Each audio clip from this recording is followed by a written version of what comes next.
Broadcasting live from the Business RadioX studios in Dayton, Ohio, it's time for Dayton Business Radio. Now, here's your host. Welcome to Dayton Business Radio. This is Lee Cantor, and I am joined here today with Dr. Karen Townsend, and she is with KTownsend Consulting. Welcome, Karen. Well, good afternoon. Thank you so much for having me. Well, before we get too far into things, tell us about your consulting. How are you serving folks? Well, I work with leaders who are committed to investing in their people. I believe it's very important for organizations to understand that when we say our people are our greatest resource, it's not just a catchphrase, but it is a reality. And what I find is many organizations will, without hesitation, invest in a new product or a new procedure or a new process, but they forget to invest in the people. And without those individuals, no product, no procedure, no process will be successful. And so working with leaders who understand the importance of investing in their people, we like to believe that we help organizations maximize talent and align their goals and values so that they can create inclusive environments and build strong teams. And once you do that, you are fully equipped to meet the needs of your clients and customers. Now, why do you think it is that like you said, a lot of leaders give lip service to, people are our most important asset, things like that. But when there's a disconnect when it comes time to actually investing in their people? Probably because sometimes it's difficult to quantify a return on investment in developing an individual. For instance, if you buy a new computer system, you know what the cost is going to be, you know how it's going to impact the bottom line and help you to be more profitable and productive. And when we think about investing in people, it's not always such a quick measure of success.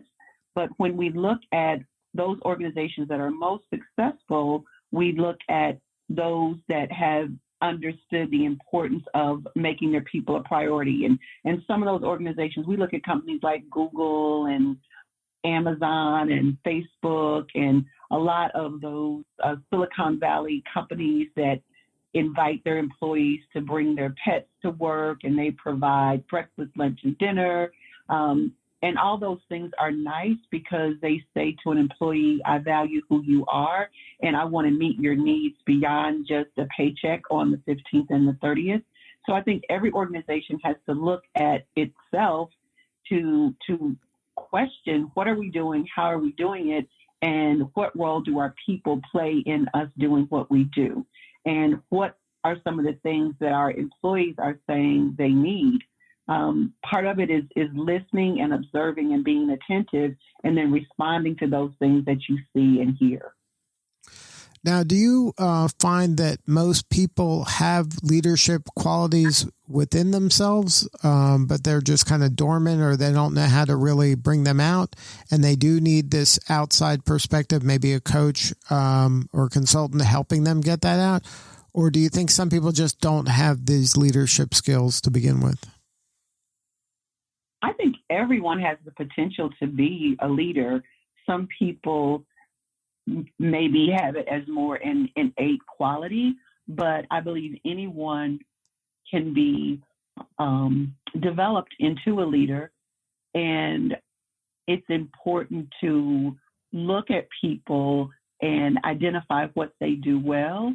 And if you don't see that they're doing something particularly well, it's important to have a conversation, because sometimes we have the right people in the wrong position and we don't think they are excelling or performing to our expectations. But if we were to have a conversation, and you use the word, do some coaching and some mentoring, I believe every person has the potential to be a great contributor and a great leader. Someone once asked me about the best boss I ever had. And one of the best bosses I ever had was a woman who said to me, what is it that you like to do? and how could you do it for our organization? And it was the first time I'd ever been asked that question. And when I'm working with leaders who might articulate that John or Jane is not performing at the level that they should, I do pushback and I say, well, have you had a conversation with him or her about what she's doing currently and what he or she would like to do so that they could be a better contributor to the organization? Well, let's learn more about you and your business. How did you get into this line of work? Actually, I started my business because I was at a place in my career where I didn't see my next move. I wanted, as most people do, to advance my career, and I didn't see the next logical place to go. So I decided that I would start my own business. And I have to tell you, it's kind of funny and embarrassing, but I believe in full transparency. I started my business with no business plan, no strategic plan, no marketing plan, and no clients. And I quickly learned that wasn't the best way to run a business. And I had to take a step back and do some personal introspection and figure out, what is it that you do well? What is it that you need to learn to do better? And what can you offer the world? And because of my own experience being in a situation where I didn't see my next move, when I'm talking to leaders, I often tell them, you don't want to lose your best and your brightest because they don't understand what their career path is. With that said, I don't think it is the sole responsibility of a leader to develop my career plan. I believe it's a shared responsibility. So the leader and the member of the team need to talk often, openly and honestly about what the career path is for every employee. Because a lot of times a person who has a lot of potential hasn't been coached, hasn't been mentored. And if it's not happening within the walls of their organization, they may make a decision to move on to another organization. Well, there's a saying that, a lot of business owners are maybe afraid of investing in their people because they're afraid they're going to train them and then they'll leave. And then the flip side of that is you don't train them and they stay. So you're not getting the best out of them. So it's important, I think, as an organization that everybody is doing, what they're good at and where their superpower is. And if you can help facilitate that, I think you're going to have a more engaged workforce.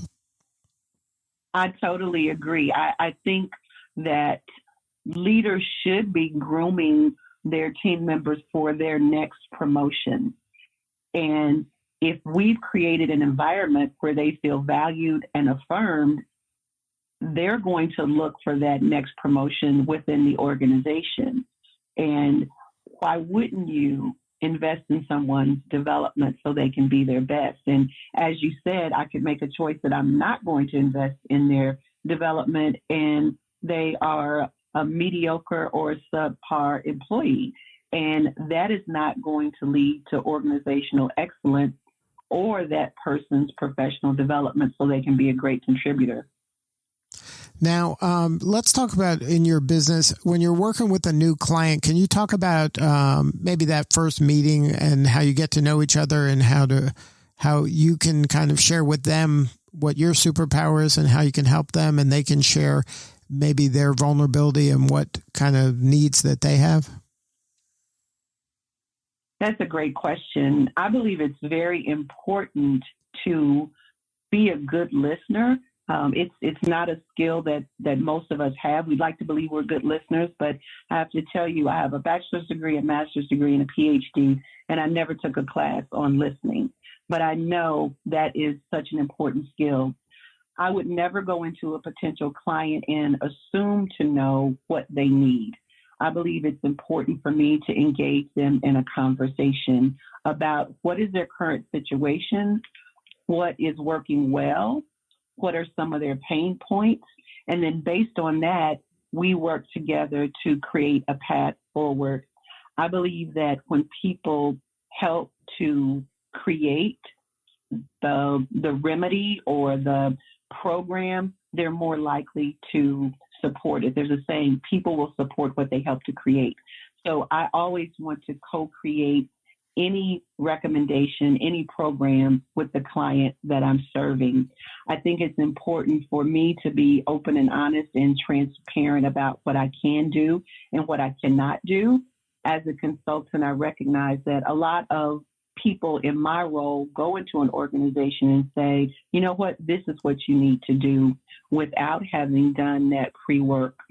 We operate using what we call the AAA model, which is assessment, action, and accountability. I'm going to have a conversation with you to do that due diligence and work together to figure out what you need. That's the assessment part. We'll work together to plan what steps we're going to take. It might be training, it might be consulting, it might be coaching or mentoring. That's the action. And once we've done that, we believe in accountability, because if I were to come into your organization and do a single day program of training and never circle back to see if there's been a transfer of learning, then it's probably not the best investment of your time or resources. So anytime we have an engagement with a client, we make a commitment to come back 30 to 45 days later to ask you, how are things going?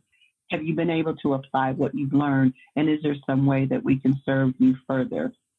All too many people believe that professional development is a one and done proposition, and we have a completely different approach to what we do. We believe it's important to service our clients before, during, and after any engagement. Now, is there a certain niche that you serve, or is your kind of methodology industry agnostic? We serve all clients. My background is higher education. So when I first started my business, I worked with a lot of educators, K through 12 and colleges and universities. At this point, we serve clients across all industries. I've worked with government agencies, nonprofit organizations, social service agencies, Fortune 500 companies. Any organization that has people is an organization that we would serve. If we niche in any way, it would be around our subject areas. We do a lot of work around leadership development.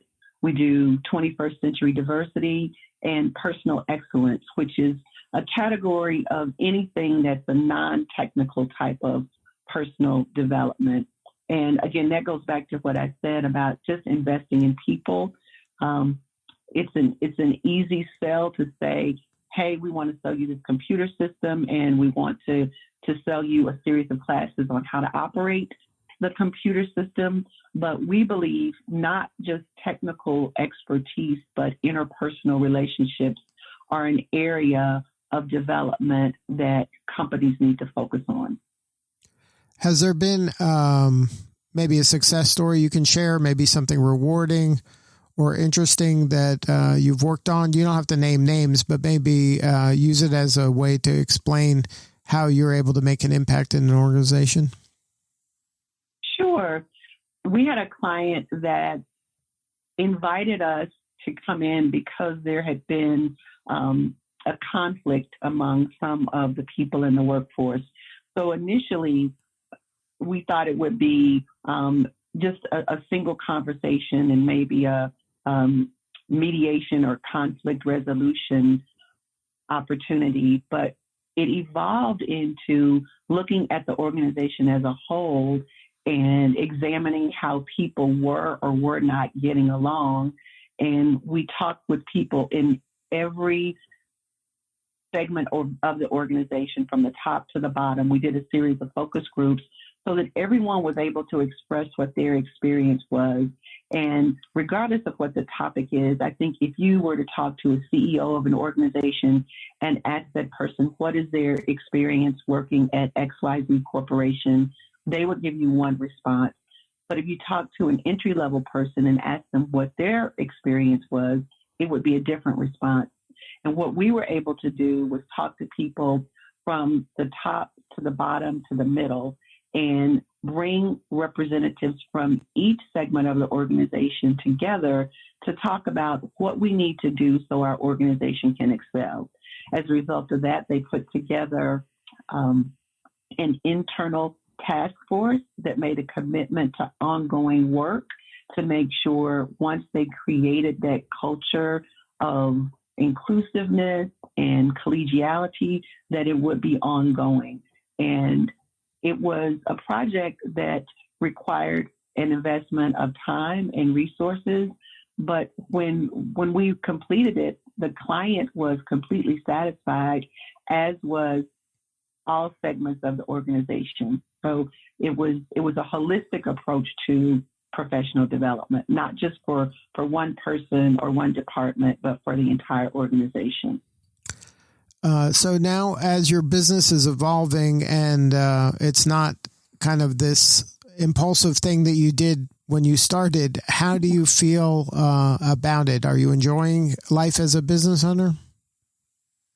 I love it. I feel blessed that I get to do work that I love, that positively impacts the clients that I serve.